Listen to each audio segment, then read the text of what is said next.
Allah. Ya, Bismillahirrahmanirrahim. Alhamdulillah, sudah direkam. Terima kasih teman-teman sudah mengingatkan. Mudah-mudahan bisa jadi jadi ini ya, peserta lain yang tidak hadir jadi pengetahuan bagi peserta lain. Nah, baik, kita kembali lagi. Jadi ada alasan besar kenapa Rasulullah SAW, sahabat Nabi, Khalifah Umar bin Khattab menjadikan tanggal penanggalan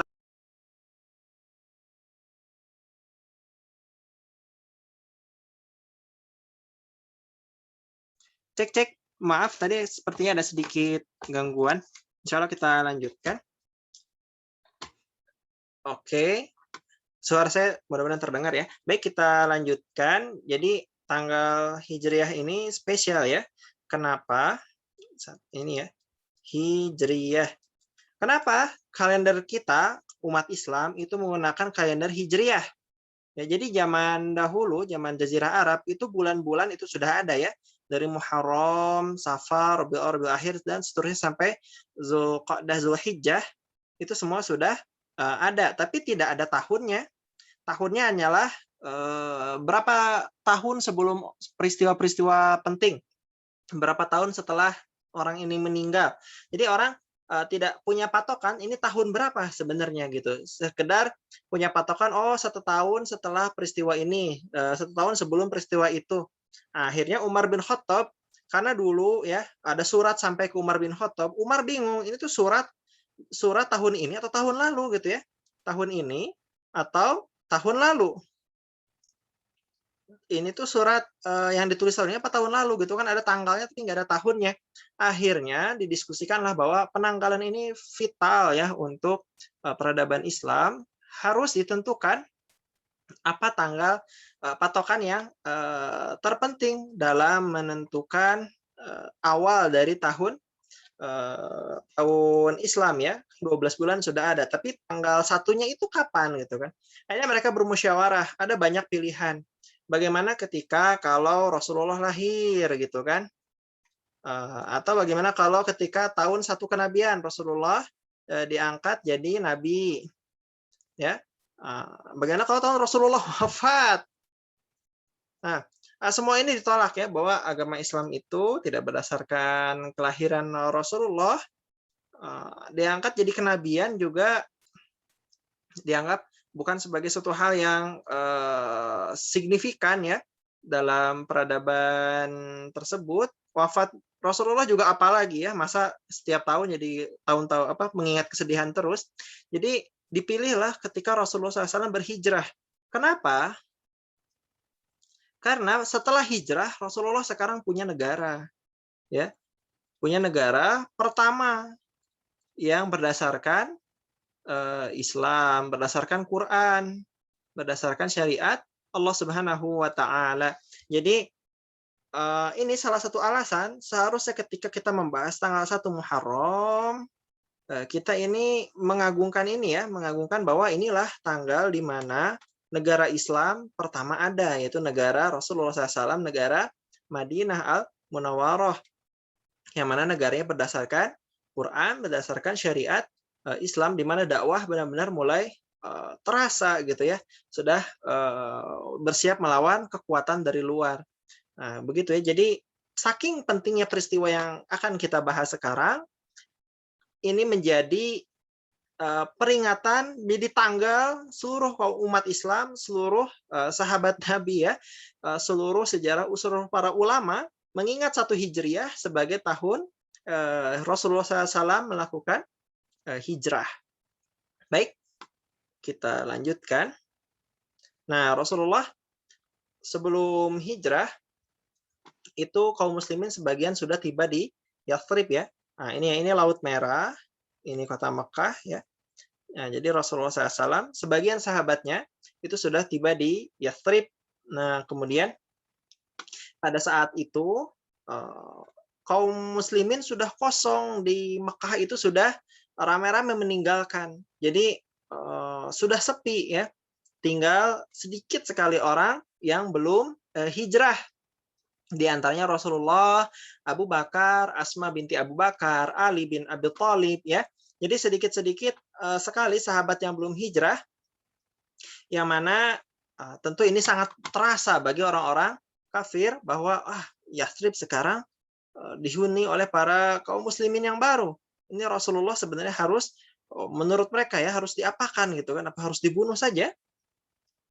Nah, jadi mereka nanti berdiskusi orang-orang, para petinggi dari Quraisy. Nah, tapi kalau Rasulullah sendiri ya, pada hari itu, ya datang turun ayat dari Allah Subhanahu wa taala untuk melakukan hijrah, maka Rasulullah pun datang di siang terik.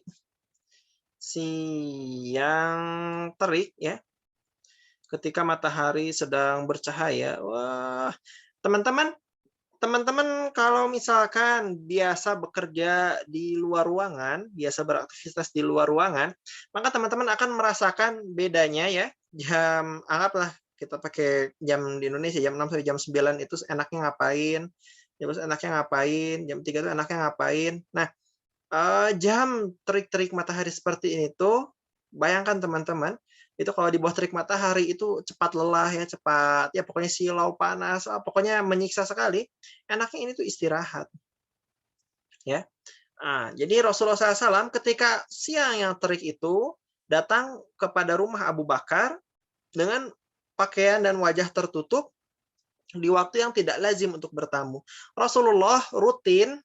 Jadi teman-teman, dalam Islam itu kalau teman-teman punya ya sahabat, itu kalau tidak punya urusan sekedar silaturahmi, maka sunnahnya adalah jangan sering-sering tiap hari berkunjung ya, karena itu akan merepotkan dan membuat pertemanan, persahabatan menjadi hambar. Teman-teman kalau punya sahabat, kunjungilah sesekali, insya Allah akan menjadi semakin menjadi manis tiap pertemuannya. Jangan tiap hari dikunjungin, itu jadi hambar pertemuannya. Nah, kecuali Rasulullah dan Abu Bakar ya, mereka tiap hari ketemu, tapi karena memang ada urusan yang urgent, yaitu urusan dakwah ya. Urusan dakwah. Rasulullah dan Abu Bakar tiap hari ketemu, tapi tidak pernah Rasulullah di waktu istirahat, waktu terik yang menyengat saat ini berkunjung ke Abu Bakar. Maka Abu Bakar pun ini ya, dia wah ini pasti ada hal yang sangat penting gitu kan. Apa ini Rasulullah datang jam segini, apalagi dengan kondisi muka tertutup.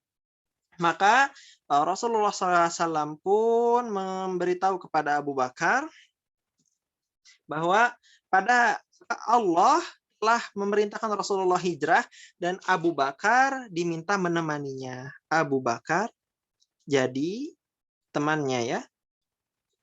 Jadi teman hijrah. Maka di sini Abu Bakar menangis bahagia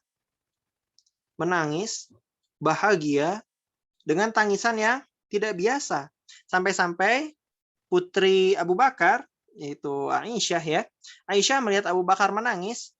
Ini di pandangan Aisyah, ayahnya itu tidak pernah Aisyah tidak pernah melihat laki-laki itu menangis sedemikian bahagia, kecuali ketika hari itu Abu Bakar ya, laki-laki ketika bahagia menangis itu jarang sekali. Di hari itu Abu Bakar menangis karena sangat bahagia. Jadi hal yang jarang ya.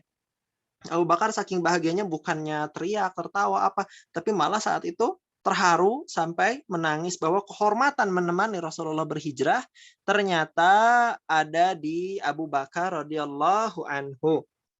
Oke, ya. Kita lanjutkan. Para petinggi di Darun Nadwah pada saat itu sedang bermusyawarah. Walaupun ini riwayatnya tidak begitu kuat, tetapi tetap berhargalah untuk dipelajari. Kalau benar ceritanya, maka ini cerita yang sangat berharga. Nah, di Darun Nadwah, teman-teman masih ingat ya Darun Nadwah ya? Jangan sampai lupa. Ini adalah tempat musyawarah yang didirikan oleh siapa? Qusay bin Kilab ya. Yang mana diwariskan ke Bani Abdu Dar. Ya, Bani Abdu Dar sekalian menjaga Ka'bah, menjaga juga Darun Nadwah, tempat musyawarah para petinggi Quraisy.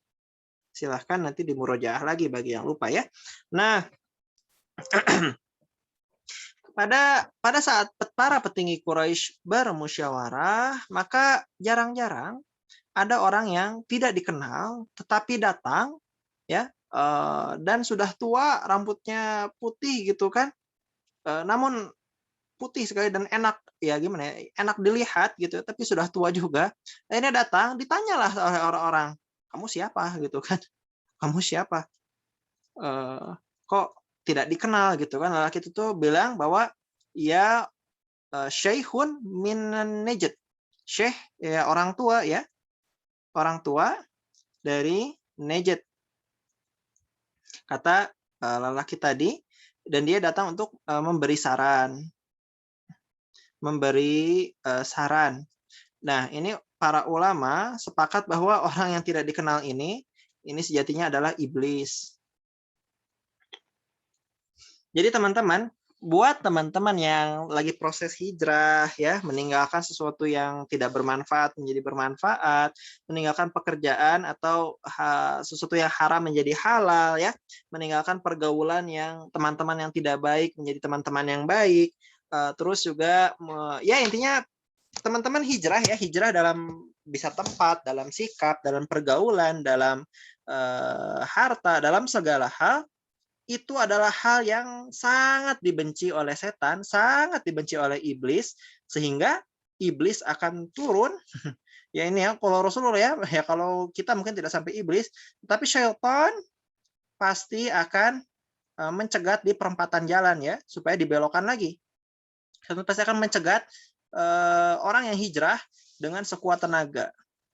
Ya, contohnya Rasulullah, ini iblis sendiri yang langsung turun, yang memberi ikut masukan jahat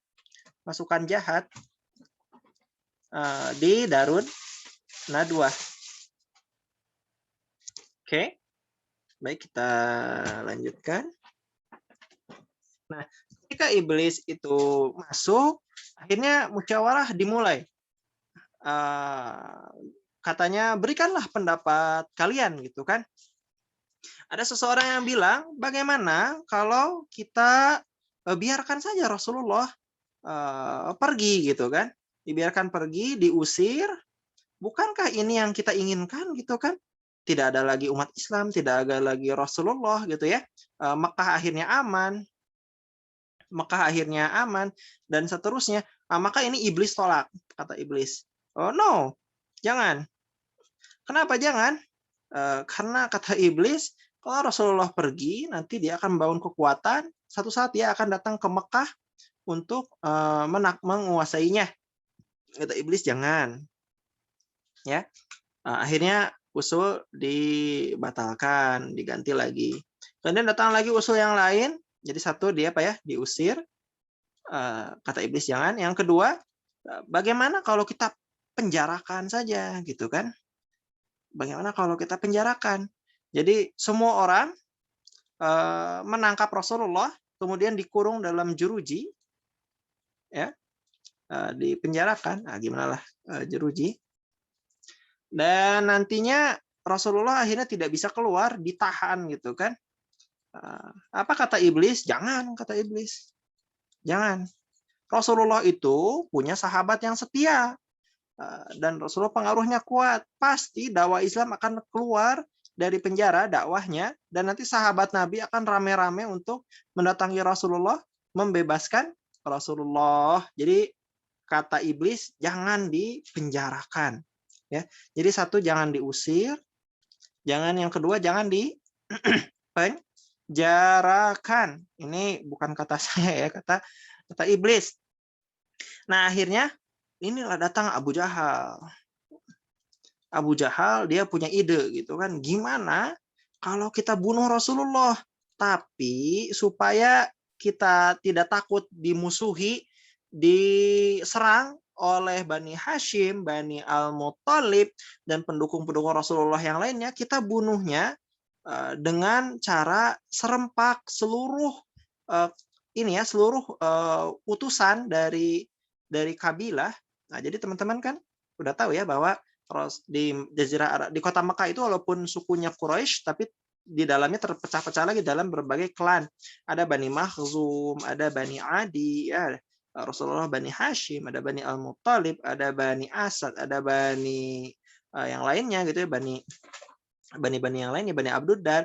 Nah, bagaimana kalau kata Abu Jahal kita bunuh Rasulullah, tapi saat membunuh Rasulullah setiap orang menusukkan pedangnya kepada Rasulullah sehingga seluruh darah Rasulullah tercecer ke seluruh kabilah, sehingga kalau Bani Hashim, Bani Al-Muttalib ya, dan kaum muslimin itu marah, maka mereka tidak bisa melawan karena harus melawan seluruh kota Mekah. Jadi kan mereka selama ini kalau membunuh Rasulullah takut takut tiga kelompok ini akan membalas dendam ya, membunuh ya, memusuhi kabilah dan sebagainya. Ini kabilah yang terlalu kuat. Tapi kalau semua orang bersekutu membunuh Rasulullah ya, Rasulullah ditusuk satu, kemudian ditusuk rame-rame oleh tusukan yang lainnya, maka darah Rasulullah akan tercecer sehingga Bani Hashim, Bani Muttalib, dan kaum muslimin tidak bisa membalas dendam. Ini usulan Abu Jahal yang diterima oleh iblis. Kata iblis, ini usulannya cemerlang, usulan yang bagus, usulan yang dipuji-puji. Ya, harusnya kayak gini usulan ini apa? Inilah usulan gitu kan. Usulan yang sangat usulan apalah itu.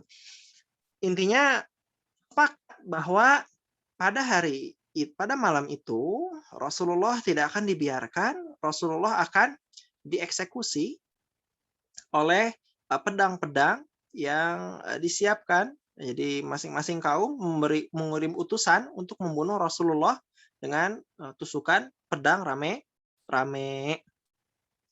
Ini disetujui dan apa ya? Mereka paling pikir, alah, paling hanya nanti harus membayar diat denda 100 ekor unta. Ini mah ringan bagi mereka. Kayak akhirnya Rasulullah bersiap-siap ya di tengah malam. Rasulullah di tengah malam, gimana gambar malam? Ini bukan bulan. Gimana? Ya, Rasulullah di tengah malam gelap ini sudah ada di rumahnya gitu kan. Ternyata rumah Rasulullah SAW apa boleh buat, Rasulullah tuh udah sembunyi-sembunyi. Ternyata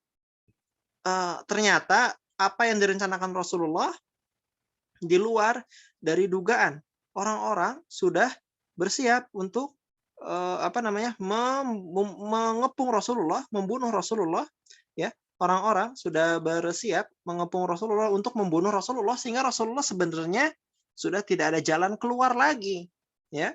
Rasulullah sebenarnya sudah tidak ada jalan keluar lagi untuk kabur dari rumahnya. Ini bagaimana? Apa yang harus dilakukan? Akhirnya Rasulullah SAW ya tentu saja atas pertolongan Allah Subhanahu wa taala meminta Ali bin Abi Thalib untuk tidur ya. Siapa? Ali bin Abi Thalib untuk tidur di kasur Rasulullah. Jadi kasur Rasulullah tidur di sana. Dan akhirnya Rasulullah atas pertolongan Allah keluar rumah begitu saja. Sedangkan orang-orang semuanya tidak ada yang melihat Rasulullah. Di sini Rasulullah SAW membacakan Quran surat Yasin. Waja'alna min aidihim sadda wa min khalfihim sadda wal syainahum fahum la yubsirun. Dan Allah menjadikan di depan mereka, di belakang mereka, di samping mereka itu dinding dan mereka tidak bisa di belakang mereka dinding wal syainahum fahum la yubsirun, dan maka mereka tidak bisa melihat ya. Jadi benar-benar Rasulullah ini lewat begitu saja dan orang-orang semua sudah siap untuk membunuh Rasulullah. Ternyata tidak ada yang sadar Rasulullah di hadapan matanya. Di hadapan matanya. Jadi bayangin teman-teman, Rasulullah lewat di banyak sekali orang, kumpulan orang yang sudah mengepung Rasulullah. Mereka ingin membunuh Rasulullah, ternyata Rasulullah lewat begitu saja keluar rumah dan orang-orang tidak ada yang melihat Rasulullah. Ini berarti bahasanya sudah mukjizat ya. Teman-teman jangan ada yang coba-coba keluar melewati kerumpulan orang, tinggal baca surat Yasin terus jadi nggak kelihatan, nggak kayak gitu ya. Itu bukan fungsi dari surat Yasin, lewat kerumunan orang tanpa kelihatan. Ngapain sembunyi-sembunyi? Nah, akhirnya Rasulullah pergi, akhirnya ada orang yang bilang, kalian ngapain di sini gitu kan? itu Rasulullah, kalau kalian membunuh Rasulullah, itu Rasulullah sudah pergi gitu. Kata mereka, "Tidak, kami nggak menemukan apa-apa," gitu kan. Sambil di kepala mereka sudah ditaburi pasir oleh Rasulullah SAW. Jadi satu-satu Rasulullah, semua orang yang membunuh Rasulullah itu kepalanya ditaburi pasir, jadi rambutnya banyak pasir. Ketika dibilang sama orang ini, "Rasulullah sudah pergi." Enggak, dia itu pas ngegerakin kepala, pasir banyak yang jatuh dari kepalanya. Wush. Akhirnya, "Apa ini?" Gitu kan.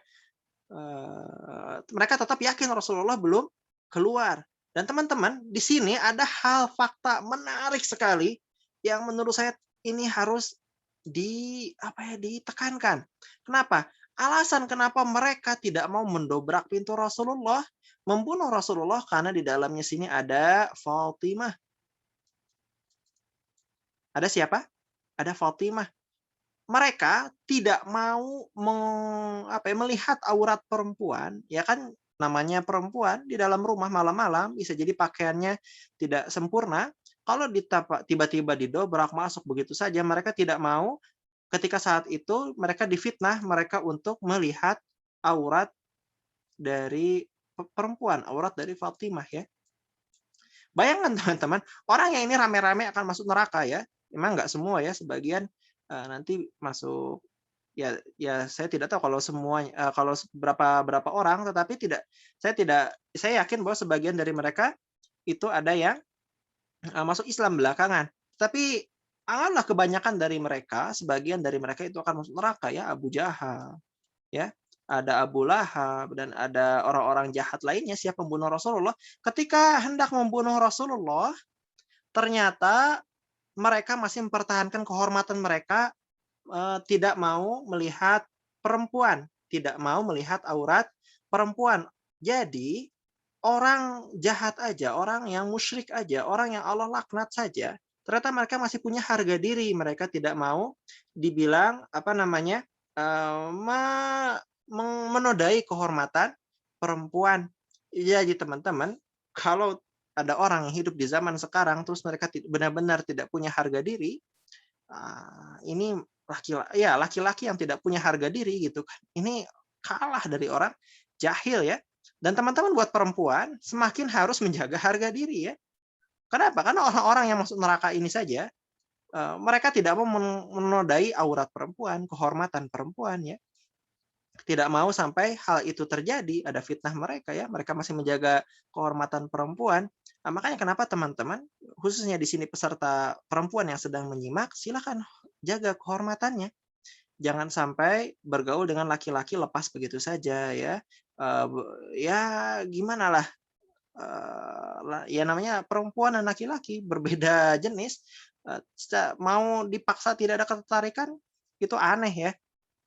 Begini teman-teman, kalau ada laki-laki sama perempuan yang berdekatan, kemudian mereka tidak ada rasa suka atau ada ketertarikan atau apapun, itu bukan kuat iman, tapi itu lemah syahwat. Jadi mohon teman-teman dijaga kehormatannya. Oke, saya udah puas coret-coret. Oke, baik, kita lanjut lagi. Nah, akhirnya mereka ini menunggu Rasulullah itu tengah malam. Jadi Rasulullah itu tiap malam rutin keluar rumah untuk sholat malam ya, untuk sholat sholat malam ke Ka'bah. Tapi pada malam itu mereka menunggu Rasulullah sampai ya menjelang pagi. Mereka tidak melihat siapa-siapa. Akhirnya karena sudah menjelang pagi, mereka dobrak juga pintunya gitu kan. Mereka buka pintunya dengan paksa dan pergi ke kasur Rasulullah ya, pergi ke ranjang Rasulullah tempat biasa Rasulullah tidur. Kemudian di sana ada orang, nah mereka ingin sekali membunuh Rasulullah, ternyata Allah cegah, dibuka dulu selimutnya. Dan ternyata di balik selimut siapa? Ali bin Abi Thalib. Ya. Ternyata di balik pintu siapa? Bukan Rasulullah, tetapi Ali bin Abi Thalib. Jadi mereka kesal, nggak jadi bunuh siapa-siapa gitu kan. Mereka datang ke sini bukan buat bunuh Ali bin Abi Thalib, untuk membunuh Rasulullah. Rasulullah tidak ada, ya sudah mereka cuma bisa kesal aja. Nah, sekarang pertanyaannya, kemana Rasulullah? Kemana Rasulullah? Bukannya Rasulullah harusnya sekarang hijrah dengan Abu Bakar, ya? Abu Bakar, sekarang kemana Rasulullah SAW? Ternyata teman-teman, Rasulullah di sini uh, keluar cerdasnya, ya. Keluar apa? Keluar cerdasnya. Lihat peta teman-teman, ini Mekah, ini Yathrib, ya. Ini tempat hijrah, tujuan hijrah Rasulullah. Ketika Rasulullah keluar pada malam itu, ternyata Rasulullah tidak menuju ke Yathrib. Rasulullah malah lari ke selatan, ke Gua Thur. Gua Thur. Ya. Jadi Rasulullah lari ke selatan, menjauhi apa ya? Karena Rasulullah tahu bahwa para petinggi Quraisy, ya, mereka kalau mengejar Rasulullah pasti ke utara. Dan petinggi Quraisy itu mereka punya tentara yang banyak, kuda yang banyak, orang yang banyak, pasukan yang gesit, pasti rame-rame kejar Rasulullah gitu kan, naik kuda tercepat mereka dengan pasukan yang banyak. Rasulullah pas hijrah kan naik unta, ada jalannya apa namanya? Ya kecepatannya terbatas ya, dengan perjalanan yang sangat panjang, ini akan mudah dicegat ya. Mudah dicegat dengan kuda-kuda kesatria-kesatria orang Mekah. Dan benar, ketika Rasulullah pergi ke selatan, orang-orang Quraisy itu ngejar Rasulullah, kejar, dan beneran nggak ketemu. Rasulullah bersembunyi di Gua Thur selama 3 hari. Ya. Jadi ketika orang-orang Quraisy sudah frustasi, mana Rasulullah, nggak ada jejaknya, sudah tidak lagi ditemukan, maka ini ya tadi ada ya, saya sempat menceritakan pembunuhan, ini nama-namanya ya, Umayyah bin Khalaf ya. Ada siapa? Uqbah bin Mu'aid, ada Abu Jahal, ada siapa lagi? Abu Lahab, Ubay bin Khalaf, Nubay, Munabbih dan seterusnya. Ini orang yang tadi hendak membunuh Rasulullah. Nah, oke. Sudah, Rasulullah kejar Rasulullah. Ah, iya benar. Nah, ini orang-orang Quraisy memberi sayembara bahwa hidup atau mati, dead or alive ya, dead, mati atau hidup, maka kepala Rasulullah SAW dihargai 100 ekor unta. Nah, ini jumlah yang banyak teman-teman ya. Satu unta itu berapa? Anggap 40 juta kali 100, 4 miliar. 4 miliar. Teman-teman kalau setahun dapat bisa mengumpulkan uang 100 juta rupiah ya, bisa nabung 100 juta rupiah, 30 tahun baru dapat berapa? 30 tahun baru dapat 3 miliar. Nah, berarti 4 miliar itu ya langsung apa ya? Langsung nggak harus kerja lagi seumur hidup, udah kaya ya, udah nggak perlu lagi nyari uang. Jadi sampai sekarang pun 100 ekor unta jumlah yang sangat berharga. Oke, nah kita lanjut ya. Jadi orang-orang mengejar ke utara, rame-rame, mana Rasulullah? Ternyata Rasulullahnya malah ke selatan, bersembunyi di Gua Thur. Selama berapa? Selama 3 hari. Nah, cuman teman-teman ya, ini kisah nyata bahwa kalau udah biasa tinggal di gurun pasir, itu ada namanya pemburu jejak. Apa? Pemburu jejak ya. Sampai sekarang juga sebenarnya pemburu jejak ada, tapi biasanya ini bukan di dunia orang awam ya, di dunia militer, dunia kepolisian, dunia apa. Pemburu jejak. Nah, pemburu jejak ini mereka melihat ke pasir, mana ini jejak-jejak, ada orang, ada yang lewat ya, ada segala macam. Ternyata nantinya pemburu menemukan ada jejak ke selatan. Wah, dikejarlah nanti ya. Nah, padahal Rasulullah dan Abu Bakar itu sudah lari ke selatan, itu mempekerjakan orang ya. Jadi ada siapa namanya saya lupa. Itu ada pengembala kambing milik Abu Bakar ya, namanya Amir bin Fuhairah. Dulu dia adalah budak, ternyata sama Abu Bakar dibebaskan ya. Tapi tetap jadi pelayan Abu Bakar, berarti mungkin dengan dengan imbalan, dengan penghasilan. Ini membawa gerombolan kambing, kambing ya, domba, itu dibawa ke menginjakkan jejak kaki-kaki mereka di jejak kaki Rasulullah dan Abu Bakar. Ditutup jejaknya dengan jejak kambing, dengan jejak domba. Cuman memang ternyata apalah daya Rasulullah SAW sudah berikhtiar semaksimal mungkin, para pemburu jejak tetap melihat ada ini bukan jejak kambing saja gitu kan. Ini bisa jadi ada jejak manusianya. Dan kalau selama ini jejak manusia, ini kemungkinan jejak Rasulullah SAW yang kabur bersama dengan domba bisa jadi. Akhirnya mereka mengejar dan teman-teman di Gua Thur ya, di Gua Thur akhirnya mereka sampai. Nah, ini riwayatnya lemah ya, riwayatnya lemah, tetapi ya tidak harus selalu didustakan bahwa di depan gua itu ada sarang laba-laba ya, ada sarang burung ya, dan riwayat ya, dan cerita-cerita yang biasa kita dengar itu sebenarnya riwayatnya lemah, bisa apa ya, harus dikritisi lah untuk dipercaya. Cuman ya kalau misalkan benar ya masya Allah gitu kan, mukjizat dari Allah Subhanahu Wa Taala. Tapi kalaupun salah ya tidak apa-apa teman-teman. Gua Thur itu gua yang cenderung relatif terbuka. Apa? Gua yang terbuka. Artinya kalau orang lewat dari situ, orang lewat dari atas gua itu tinggal ngelihat ke bawah. Jadi bukan gua yang dalam, bukan ya. Tapi gua yang serukan aja. Jadi kalau misalkan ini ada gundukan batu, ada gunung, ya. Ini ada cerukan aja. Jadi bukan gua yang besar, gua yang kecil sebenarnya. Ini ada Rasulullah sama Abu Bakar aja misalkan. Orang-orang lewat di sini, gitu kan, ngelihat ke bawah, apa ini gitu kan. Ini mudah sekali kelihatannya. Mudah sekali terlihat dan benar. Pemburu jejak itu ternyata atas izin Allah Subhanahu Wa Taala sampai di mulut gua, ya. Jadi sampai di mulut gua dan Abu Bakar sudah melihat kaki-kaki para pemburu jejak. Jadi siapa? Ada Abu Jahal, ya, ada para petinggi Quraisy, ada pemburu jejak yang ahli. Apa kata pemburu jejak? Jejaknya berakhir di sini gitu kan. Jejak berakhir di sini. Here di sini.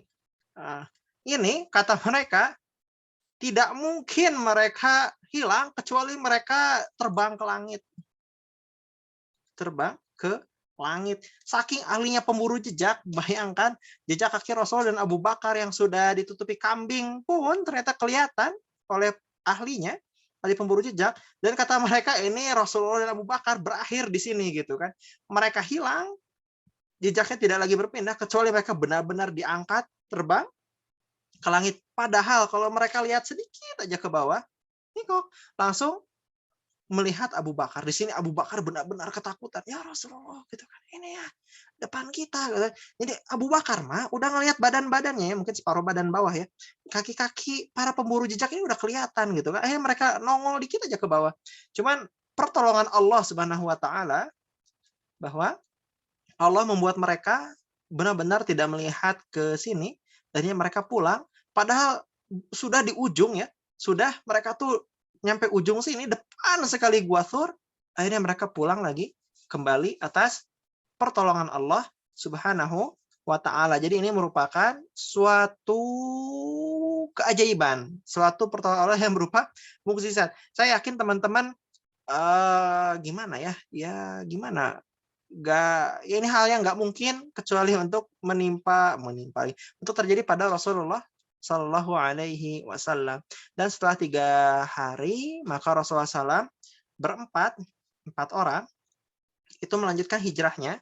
Satu itu tadi ya ada Rasulullah sendiri, kedua ada Abu Bakar, ketiga ada ada pekerja Abu Bakar tadi ya, Amir bin Fuhairah, Yang keempat itu ada ini Abdullah bin Uraikid. Abdullah bin Uraikid ini teman-teman siapa? Dia adalah musyrik. Dia tidak mau masuk Islam, ya, tapi dia senang dengan uang. Senang dengan unta. Berapa kalau tidak salah itu dikasih 2 unta kalau nggak salah. Saya lupa bayarannya berapa.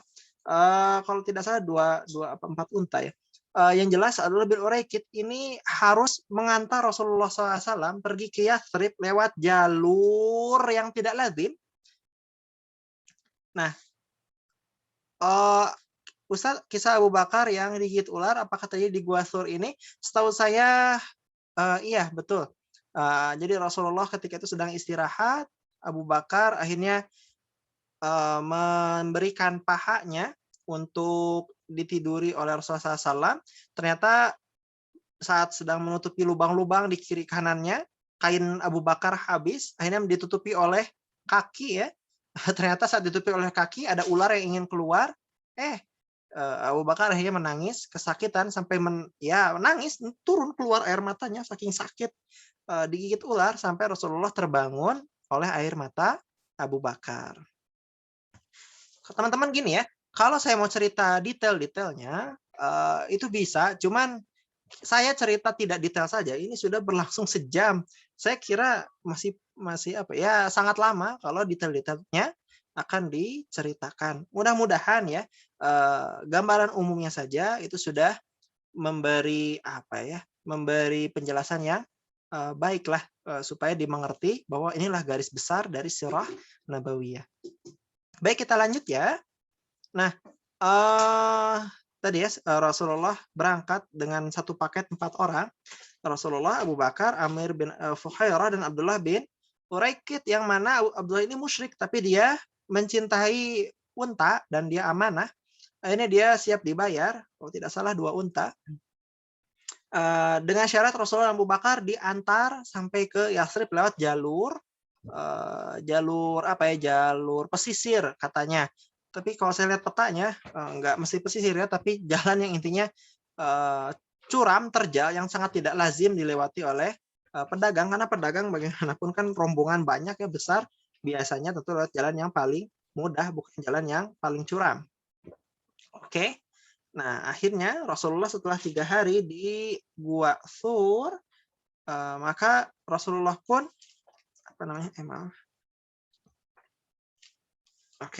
Rasulullah dari Gua Thur, maka Rasulullah cenderung melewati jalan yang pesisir terlebih dahulu, pun berkelok.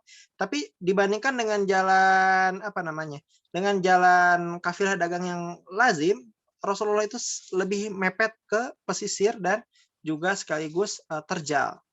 Ya, jadi Rasulullah lewat jalan yang tidak lazim diantar oleh Abdullah bin Uraikid. Nanti saya lupa ya, kalau tidak salah nanti masuk Islam, tapi untuk sekarang masih musyrik. Oke, kita lanjut ya. Nah, Rasulullah di jalan ketemu dengan Ummu Ma'badah, ketemu dengan Suraqah bin Malik, dengan peristiwa ini dan itu banyak. Teman-teman, tapi tadi ya, saya tidak bisa menjelaskan detail, karena kalau detail bisa jadi ini harusnya 3 pertemuan. 2 pertemuan paling tidak, karena sudah terlalu lama, insya Allah saya skip ya. Teman-teman bisa pelajari sendiri. Satu, siapa? Ummu Ma'bad. Yang kedua, Suraqah bin Malik. Ini, kalau Suraqah bin Malik ini videonya ya, saya kasih video rekomendasinya, mohon ditonton. Tidak lama, hanya 16 menit. Tapi penjelasannya insya Allah lebih menarik lah ya. Karena langsung ada ilustrasinya. Siapa? Suraqah bin Malik. Teman-teman, nanti Suraqah bin Malik masuk Islam dan akhirnya pakai mahkota dari Persia sebagai gelang dan mahkota dari Persia. Walaupun riwayatnya sebenarnya lagi-lagi tidak begitu kuat, tetapi inilah janji Rasulullah, kemungkinan besar ya kita berprasangka ya.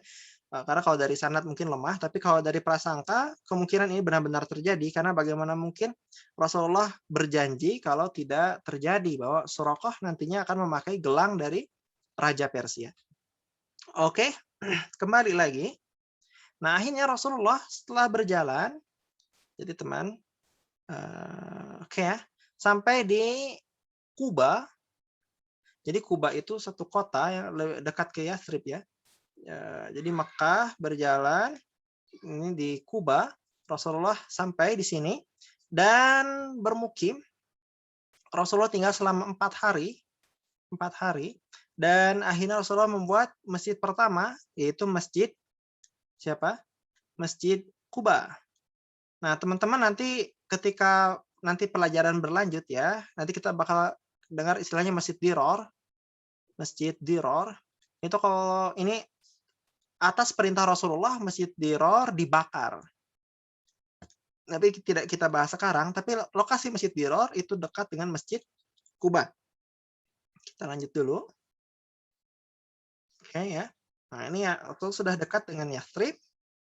Nah, akhirnya Rasulullah datang. Di sini nanti ada peristiwa sholat Jumat pertama ya.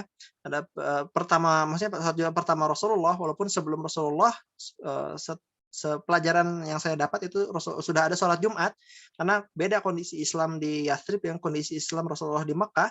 Ketika ada kaum muslimin yang sampai ke Yathrib dan dakwah Islam sudah berkembang di Yathrib, mereka sudah bisa sholat Jumat meskipun belum ada Rasulullah SAW karena Rasulullah belum hijrah.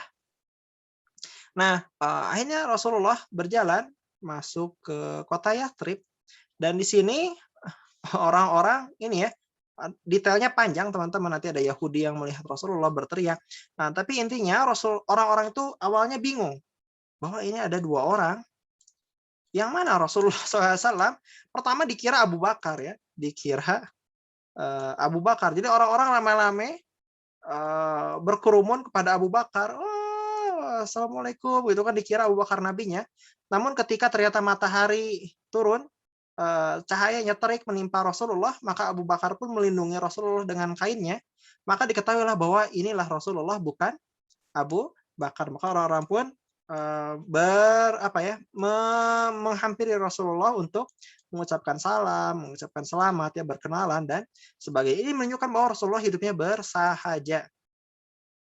Teman-teman, begini ya, bahwa dakwah Islam itu biasanya lebih mudah sampai dengan orang-orang yang sehati lah, kalau bahasa kita ya,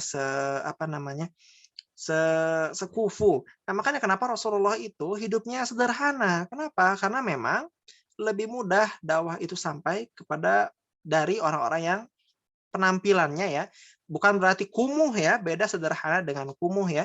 Tapi kalau orang yang nampil udah glamor ya, udah necis, udah segala macam, itu biasanya susah didengarkan dakwah karena orang sudah cemburu, udah iri, udah dengki duluan sebelum mau mendengarkan dakwahnya. Ini ada pertanyaan, ada ancaman juga terhadap orang terdekat selain Rasul dan seperti Ali, Abu Bakar dan lain-lain. Maksudnya juga ada serangan ke mereka.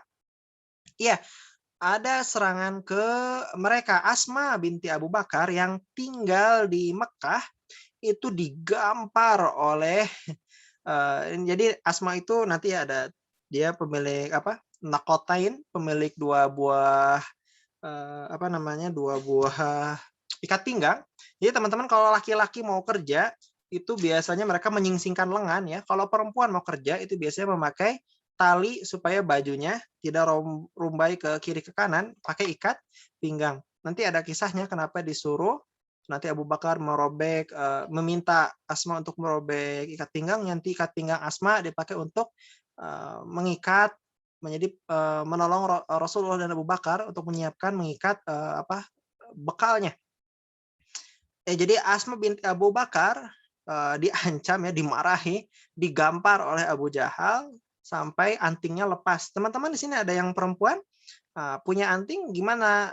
Bayangkan kalau ada perempuan digampar sampai antingnya lepas, berarti gamparannya bukan gamparan ringan ya, gamparan yang luar biasa gampar. Baik, insya Allah saya lanjutkan ya. Jadi intinya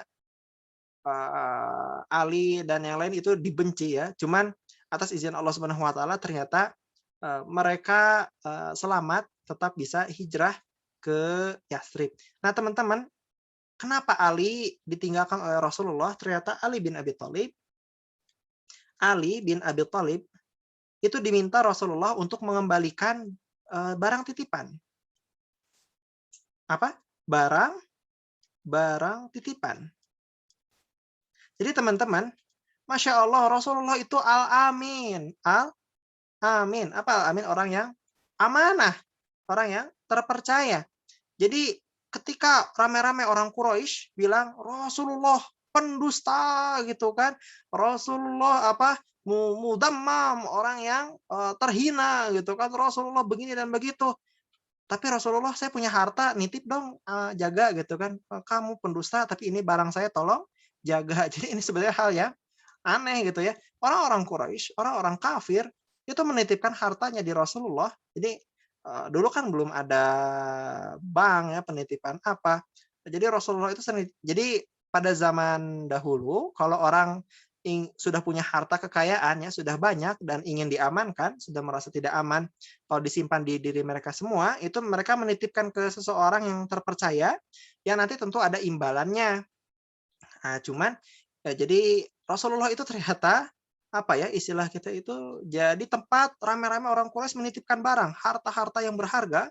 Jadi walaupun mereka dusta loh, bohong loh, pembohong, pendusta, tapi ini saya punya uang tolong ya diamankan. Nah, jadi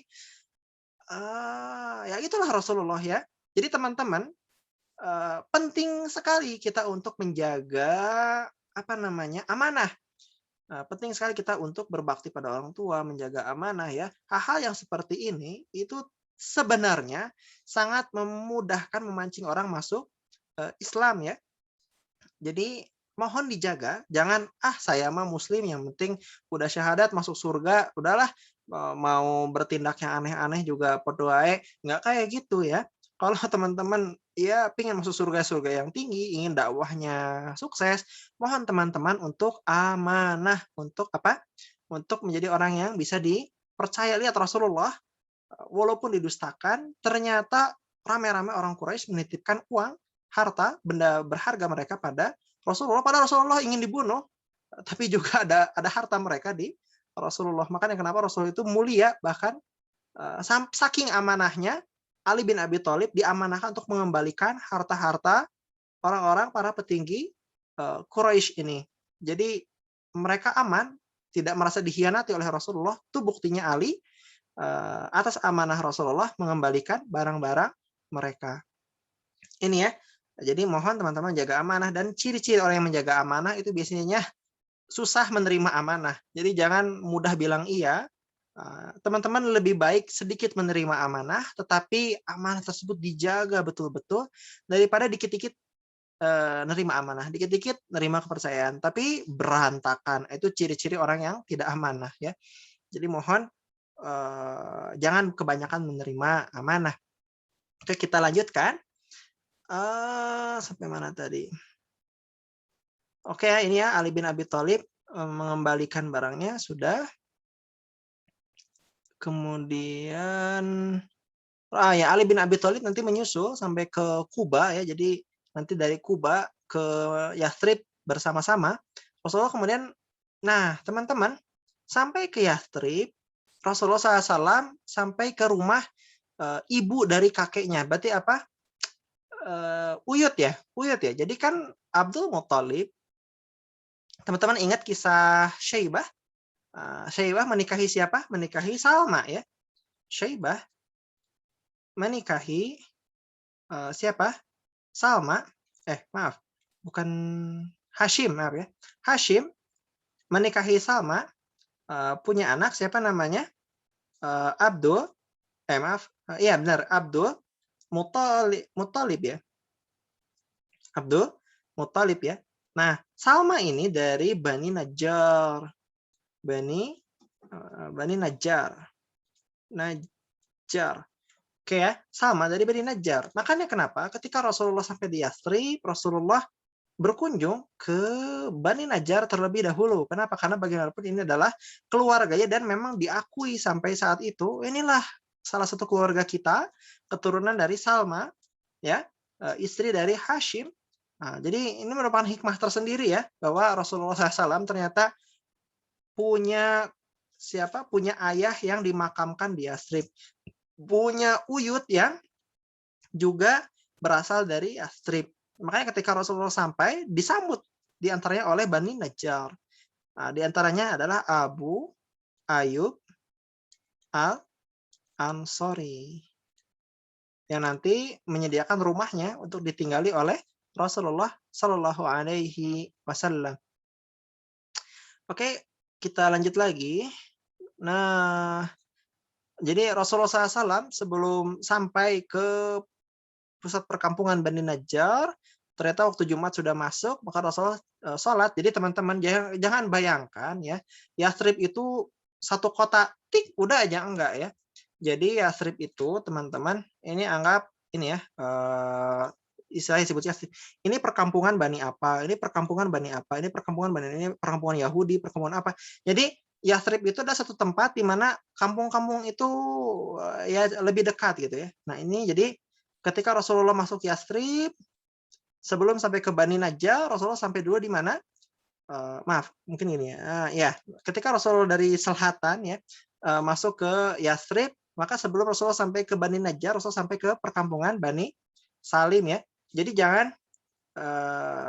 bayangkan Yathrib itu udah aja perkampungan di satu tempat yang padat, enggak kayak gitu ya. Tapi satu kawasan ada kampung kecil, kampung kecil, kampung kecil. Teman-teman kalau pengalaman jadi orang desa mungkin ngerasain ya bahwa di desa itu ada desa, ada dusun ya. Jadi satu desa bisa jadi dari beberapa dusun. Ada yang pengalaman jadi orang desa? Baik, kita lanjut ya. Nah, setelah beberapa hari barulah keluarga Abu Bakar ya, seperti istri Rasulullah, Saudah, kemudian anak-anak Rasulullah, kemudian Usamah bin Zaid, Ummu Aiman. Ingat siapa Ummu Aiman? Ibu susu Rasulullah, ibu asuh Rasulullah, istri dari Usamah bin Zaid. Maaf, istri dari Zaid bin Harithah. Jadi Usamah bin Zaid adalah anak dari Ummu Aiman ya. Nah, kemudian ada putri Rasulullah ya, Zainab. Oh maaf, Zainab justru yang tertahan oleh suaminya Abul As. Jadi ketika ramai-ramai orang-orang Quraisy memutuskan hubungan dengan Rasulullah, termasuk menceraikan keluarga Rasulullah rame-rame, ternyata khusus untuk Zainab itu Abul As terlalu sayang. Nanti belakangan Abul As masuk Islam, tapi Abul As dia mencintai Zainab sampai dicegah oleh Abu As, enggak, saya terlalu sayang sama Zainab, Zainab terlalu mungkin ya terlalu soleha ya, terlalu istriable, jadi enggak mau diceraikan. Baik teman-teman, itu kisah dari hijrah. Tentu ya, hijrah itu peristiwanya panjang, tetapi teman-teman, hikmah yang paling bisa diambil adalah bahwa wa ardullahi wasi'ah. Quran surat Az-Zumar bahwa bumi Allah itu luas. Kalau teman-teman kesulitan di suatu tempat, maka pindahlah ke tempat lain. Teman-teman kesulitan di suatu pergaulan, pindahlah ke pergaulan lain. Teman-teman ada ya apapun masalah di suatu tempat, kalau sudah jenuh, maka bumi Allah itu luas. Carilah, pindahlah, insya Allah dapat teman baru, dapat ya pekerjaan baru, rezeki baru ya, dapat lingkungan baru. Jangan pasrah tinggal di tempat yang atau ya tadi ya bekerja atau apapun itu di satu tempat yang kira-kira masa depannya tidak ya ini tidak cerah lah gitu. Oke teman-teman, sudah selesai peristiwa hijrah dan teman-teman asli ya, setiap teman-teman mau hijrah, pindah dari pekerjaan yang buruk, pindah dari lingkungan yang buruk, pergaulan yang buruk, pindah dari kebiasaan yang buruk, itu pasti setan kuat banget menanti menggoda ya, mencegah di perempatan jalan. Jadi buat teman-teman yang mau hijrah, siap-siap setan pasti akan mencegat di perempatan jalan. Nah, ketika di persimpangan itulah teman-teman harus memantapkan diri, karena ketika Rasulullah sudah sampai Yathrib ternyata ya sudah selesai hijrahnya. Silakan teman-teman selesaikan hijrahnya ya, tuntaskan apa yang sedang dihijrahkan. Baik, silakan bertanya bagi yang ingin bertanya. Sambil menunggu bagi barangkali ada yang ingin bertanya, mari kita berdoa untuk orang tua kita, untuk Rasulullah, untuk istri, suami, untuk anak-anak ya, untuk kakak adik, lingkungan semua. Mudah-mudahan seperti biasa kita berdoa semoga mereka semua masuk surga Firdaus, surga paling tinggi, paling tengah, sumber mata air segala surga di bawah arsy Allah bersama para rasul, anbiya, as-siddiqin, asyuhada, as-sabirin. Amin Allahumma amin. Mari kita berdoa. Allahumma ighfir li walidayya warhamhuma kama rabbayani shaghira. Rabbana hab lana min azwajina wa dhurriyyatina qurrata a'yun waj'alna lil muttaqina imama. Terima kasih teman-teman. Kalau tidak ada yang bertanya, kalaupun ada yang mau bertanya ini ya, di grup masih ada Ustadz Edi ya. Teman-teman silahkan bertanya, jangan sungkan. Sudah apa ya? Sudah saya ya dalam tanda kutip saya pekerjakan Ustadz Edi. Jadi silahkan teman-teman kalau mau bertanya, mumpung ada orang yang sedia untuk menjawab pertanyaan teman-teman terkait Sirah Nabawiyah ataupun di sekitaran Sirah Nabawiyah ya. Jadi masih hal-hal yang terkait Islam silahkan bertanya di grup. Insya Allah ada orang yang sangat alim yang bersedia untuk menjawab pertanyaan teman-teman. Baik, karena tidak ada yang bertanya, mari kita tutup dengan sholawat. Allahumma sholli ala Muhammad wa ala ali Muhammad kama shallaita ala Ibrahim wa ala ali Ibrahim wa barik ala Muhammad wa ala ali Muhammad kama barakta ala Ibrahim wa ala ali Ibrahim fil alamin innaka Hamidum Majid. Doa kifaratul majlis. Subhanakallahumma bihamdika asyhadu an la ilaha illa anta astaghfiruka wa atubu ilaih. Yang benar dari Allah, yang dari saya sendiri. Terima kasih. Assalamualaikum warahmatullahi wabarakatuh. Terima kasih teman-teman.